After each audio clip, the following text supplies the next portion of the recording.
பேரலை நேயர்களுக்கு வணக்கம். தேர்தல் களத்தில் தொடர்ந்து பொய்ப்பரப்புரைகள் நிறைய நடந்துட்டு இருக்கிற இந்த நேரத்தில் தமிழ்நாட்டு தேர்தலை மையப்படுத்தி மேற்கு வங்காளத்திலிருந்து ஒரு குரல். அம்மையாருக்கு என்ன பிரச்சனையோ தெரியல, அவங்க மாநிலத்தில் இருக்கக்கூடிய அதிகாரிகளை டிரான்ஸ்ஃபர் பண்ணதற்கு காரணம் திமுக தான் அப்படின்னு சொல்லி அவங்க ஒரு பக்கம் பேசியிருக்கிறாங்க. ஏன் அப்படி பேசியிருக்கிறார், எதனால் அப்படி பேசினார் அப்படின்றதுக்கெல்லாம் போகிறதுக்கு முன்னாடி திரு பாலச்சந்திரன் ஐஏஎஸ் அவர்கள் இது குறித்து விரிவான நேர்காணல் ஒன்றை கொடுத்திருக்கிறார். அதை நம்ம சந்தோஷ் எடுத்திருக்கிறாரு. அந்த பேட்டினுடைய இணைப்பு கீழே இருக்கு, அந்த வீடியோவை நீங்கள் பார்க்கலாம்.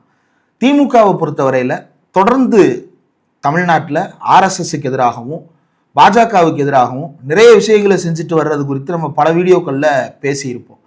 அப்படி சமீபத்தில் நாம் சென்னையில் பத்திரிகையாளர்கள், அதாவது சுயாதீன பத்திரிகையாளர்களாகிய சிலரை அழைத்து தீஸ்தா செதல்வாத் அவர்களுடனான ஒரு கலந்துரையாடல் ஒன்றை ஏற்பாடு செய்திருந்தோம்.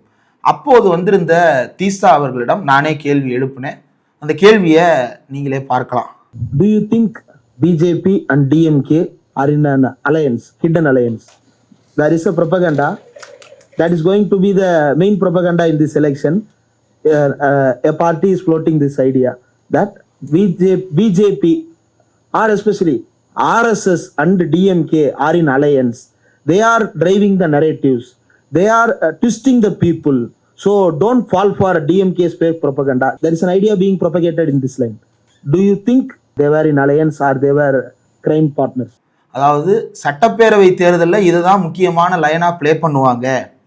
திமுக பாஜகவோடு கள்ளக்கூட்டு வைத்திருக்கிறது அப்படின்றது தான் சட்டப்பேரவை தேர்தலில் ஒரு நரேட்டிவா செட் பண்ணுவாங்க.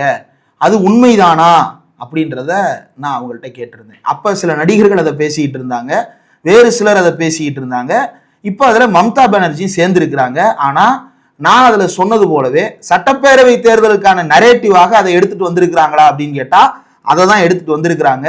அது உண்மையா பொய்யா அப்படின்றத பேசுறதுக்கு முன்னாடி அந்த விவகாரத்தில் மம்தா பானர்ஜி பேசியதற்கு தமிழ்நாட்டிலிருந்து நாடாளுமன்ற உறுப்பினர்கள் மாணிக் தாகூர் அவர்களும் ஜோதிமணி அவர்களும் கடுமையான எதிர்வினையை பதிவு செய்திருக்கிறார்கள். அந்த எதிர்வினைகளோடு சேர்த்து தான் நாம் இதை பார்க்கணும்.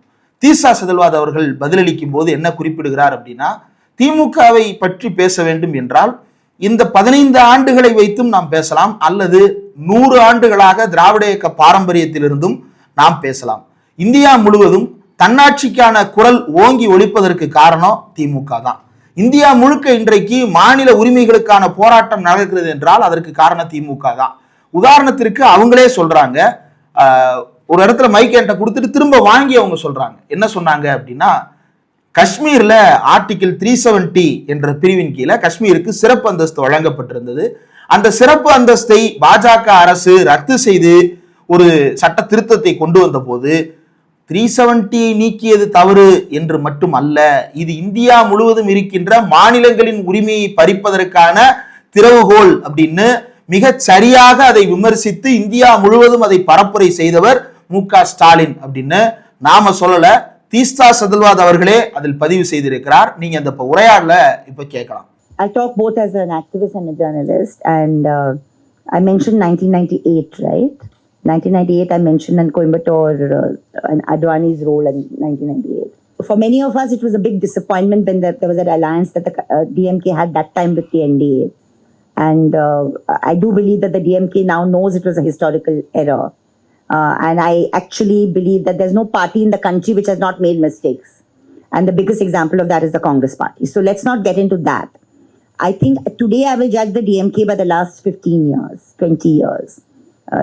And 100 years. I mean, why that one political alliance which was an error cannot affect my judging the DMK.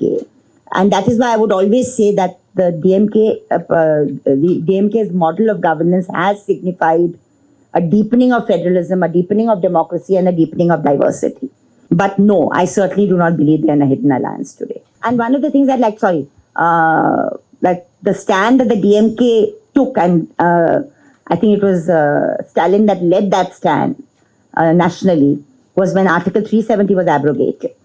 And the understanding that this was a big blow to federalism apart from Jammu and Kashmir, or the fact on CA NRC in 2019, and this attack on composite citizenship that the CA represents, and litigating in the Supreme Court on those issues and the governor issue, I think shows what the DMK stands for.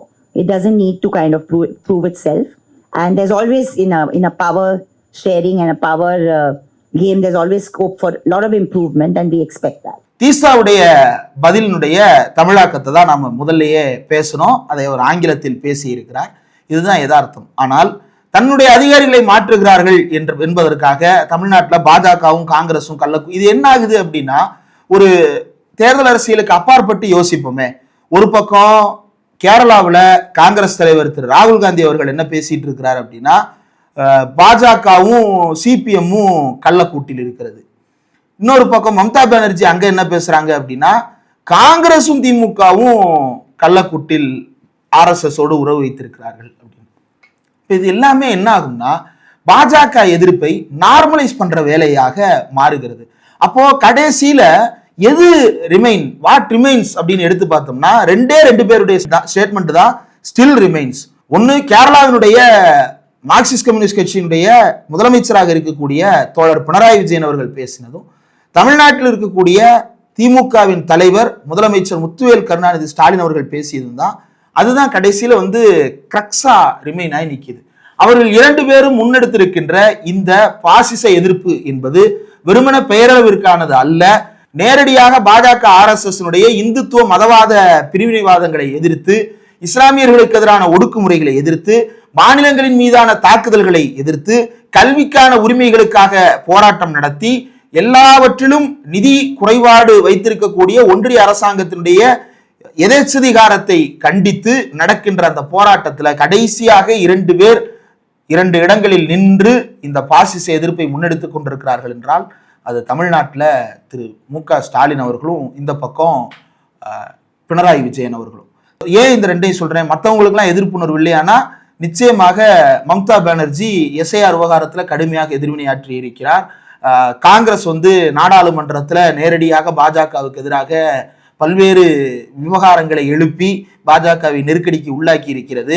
ஆனா அதை அவர்கள் எந்த அளவிற்கு ஆழமாக புரிந்து வைத்திருக்கிறார்கள் என்பதை எடுத்து பார்த்தோம் அப்படின்னா, அந்த இடத்துலதான் அந்த கேடர்ஸை இன்னும் கொஞ்சம் பலப்படுத்த வேண்டிய வேலையை அவர்கள் செய்ய வேண்டி இருக்கும்னு தோணுது. இது இப்ப தேர்தல் காலத்துல தேவையில்லைனாலும் கூட அது ஒரு நீண்டகால அரசியல் நோக்கத்தில் செய்ய வேண்டிய ஒரு முக்கியமான அஜெண்டா. என்ன மாதிரியான அஜெண்டா என்றால், அனைவரும் ஒன்றுபட்டு நின்று பாசிசத்தை எதிர்ப்பது அப்படின்றதுல நாம திசை மாறுகிறோமா அப்படின்ற கேள்வி நம்மை நோக்கி வராமல் இருக்க வேண்டும். ஏன்னா மம்தா பானர்ஜி அவர்கள் பேசும்போது ஜோதிமணி அவர்கள் ரொம்ப அழகா ஒரு விஷயத்தை அண்டர்லைன் பண்ணி சொல்றாங்க.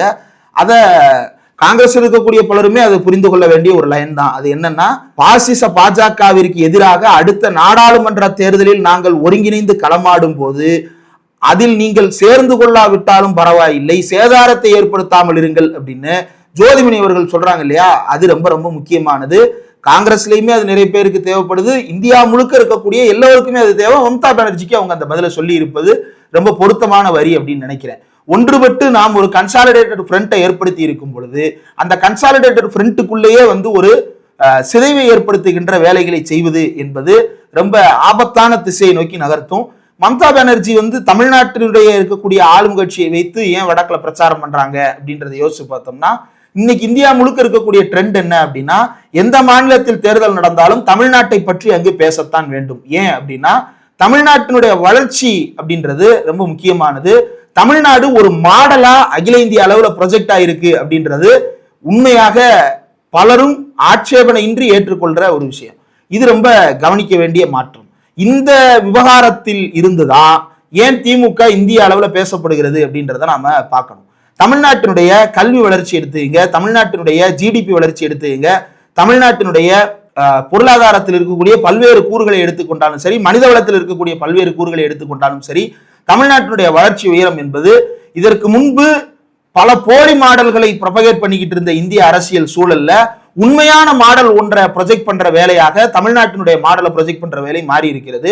அதுல ஒரு யாராலும் மறுக்க முடியாத ஒரு உதாரணத்தை சொல்லணும் அப்படின்னா, தமிழ்நாட்டில் இருக்கக்கூடிய பெண்களுக்கு, வருமான வரி செலுத்தாதவர்களுக்கு, சொத்துக்கள் இல்லாதவர்களுக்கு கிட்டத்தட்ட ரேஷன் அட்டையில் இருக்கக்கூடிய 90% பேர் அதுல வந்துடுறாங்க.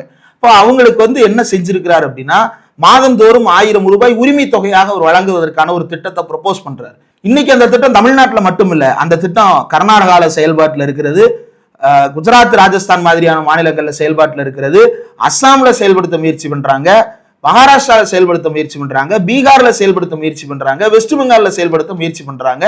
இது ஒன்னொன்னுக்கும் பல்வேறு பெயர்கள்ல அவங்க திட்டத்துக்கு பேர் வைத்திருந்தாலும் இந்த எல்லா திட்டத்திலையுமே மகளிருக்கு உரிமை கொடுக்கின்ற திட்டமாக அமைந்திருப்பது தமிழ்நாடு கொண்டு வந்திருக்கின்ற கலைஞர் மகளிர் உரிமை திட்டம் தான். மற்ற மாநிலங்கள் எல்லாவற்றிலையும் இந்த உரிமை தொகை வழங்குவதில் அல்லது உதவித்தொகை வழங்குவதில் பல குறைபாடுகள் ஏற்பட்டிருக்கிறது, தடுத்து நிறுத்தப்பட்டிருக்கிறது, கொடுத்த தொகை திரும்ப பெறப்பட்டிருக்கிறது, இவ்வளவு சிக்கல்கள் எழுந்திருக்கிறது. ஆனா தமிழ்நாட்டில் மட்டும்தான் ரொம்ப துரிதமாக ஆரம்பித்தது முதல் இன்று வரை ஸ்டெப் பை ஸ்டெப்பா ப்ராக்ரஸ் ஆகிட்டே இருக்கிறது. அல்லது எப்போதுமே சஸ்டைனபிளா இருக்கக்கூடிய மாடல் என்னவா இருக்குன்னா தமிழ்நாட்டினுடைய மாடலாகத்தான் இருக்கிறது. அதே போல மருத்துவ அல்லது சுகாதார கட்டமைப்பு எடுத்துக்கிட்டோம் அப்படின்னா இந்தியா முழுவதும் இருக்கின்ற பல்வேறு மாநிலங்களை சேர்ந்த மருத்துவர்கள் தமிழ்நாட்டிற்கு தமிழ்நாட்டினுடைய மருத்துவ கட்டமைப்பு எப்படி இருக்கிறது அப்படின்றத ஆய்வு செஞ்சுட்டு போறாங்க. சமீபத்துல குஜராத்தை சேர்ந்த மருத்துவர்கள் அடங்கிய குழு தமிழ்நாட்டிற்கு தமிழ்நாட்டில் இருக்கக்கூடிய மெடிக்கல் இன்ஃப்ராஸ்ட்ரக்சர் எப்படி இருக்கின்றத ஆய்வு செஞ்சுட்டு போறாங்க. தமிழ்நாடு அரசு அவர்களை சிறப்பாக வழிநடத்தி இருக்கிறது. இன்னும் கூடுதலா இன்ஃப்ராஸ்ட்ரக்சர் மாதிரியான விஷயங்களை எடுத்துக்கிட்டோம் அப்படின்னா தமிழ்நாட்டில் இருக்கக்கூடிய குறிப்பா சென்னையில் இருக்கக்கூடிய இந்த திடக்கழிவு மேலாண்மை விவகாரங்களையோ அல்லது கழிவு மேலாண்மை விவகாரங்களையும் எப்படி தமிழ்நாடு அரசு கையாளுகிறது அப்படின்றது குறித்து கர்நாடகாவினுடைய துணை முதலமைச்சராக இருக்கக்கூடிய DK சிவகுமார் அவர்கள் தமிழ்நாட்டிற்கு பார்வையிட்டு விட்டு செல்லுகிறார். இது தமிழ்நாட்டினுடைய இன்ஃப்ராஸ்ட்ரக்சர். அப்படின்னா கல்வி கட்டமைப்பில் தமிழ்நாடு என்ன மாதிரியாக இருக்கிறது அப்படின்றது குறித்து குறிப்பா முதலமைச்சருடைய காலை உணவு திட்டத்தை குறித்து ஆய்வு செய்வதற்காக பல்வேறு மாநிலங்களில் இருந்து இங்கு வந்திருக்கிறார்கள். எப்படி இது செயல்படுகிறது அப்படின்னு ஆய்வு செய்யறாங்க. அப்போ தமிழ்நாடு எல்லா தளங்கள்லையுமே உணவளிப்பது, கல்வி அளிப்பது, மருத்துவம் அளிப்பது, உட்கட்டமைப்பு அளிப்பதுன்னு மக்களுடைய அடிப்படை தேவைகளை பூர்த்தி செய்வதில் தமிழ்நாடு அடைந்திருக்கின்ற அந்த இலக்கு அப்படின்றது யாராலும் எட்ட முடியாத இலக்காக இருக்கிறது. அல்லது எட்டினால் இப்படிப்பட்ட இலக்கை எட்ட வேண்டும் என்று வாய் விளக்க வைப்பதாக இருக்கிறது. அப்படின்ற காரணத்தினாலதான் தமிழ்நாட்டு மாடல் அப்படின்றது, திராவிடியன் மாடல் அப்படின்றது இந்தியா முழுக்க இன்றைக்கு பேசுபொருளாக மாறி இருக்கிறது. இந்த இந்தியா முழுமைக்கும் பேசுபொருளாக திராவிடியன் மாடல் மாறி இருக்கும் பொழுது நம்ம மாடல் இப்படி பேசப்படலை என்ற வருத்தம் பலருக்கு இருக்கலாம். அல்லது நம்ம மாடல்ல இப்படிப்பட்ட சாதனைகளை நிகழ்த்த முடியல அப்படின்ற வருத்தம் பலருக்கு இருக்கலாம். குறிப்பா டபுள் இன்ஜின் மாதிரியான மாடல்கள் எல்லாம் இது மாடலா அல்லது மாட்டு வண்டியான்னு கேட்கிற அளவுக்கு மோசடியான மாடலை தான் ப்ரப்போஸ் பண்ணிட்டு இருக்கிறாங்கன்ற சூழ்நிலையில தமிழ்நாடு மாடல் அங்க ஹிட்டிங் த டாப். அப்போ தமிழ்நாடு மாடல் உச்சத்தை அடையும் பொழுது இதற்கு எதிரான எதிர்வினைகளாகத்தான் இதை பார்க்க வேண்டி இருக்கிறதே தவிர இதுல தமிழ்நாட்டின் மீது இவர்கள் வைக்கின்ற அந்த குற்றச்சாட்டுல ஒரு துளி கூட முகாந்திரம் இல்லை அப்படின்றதுதான் யதார்த்தம். இன்னும் பல்வேறு பொய்களை பேசிக்கொண்டே இருக்கிறார்கள்.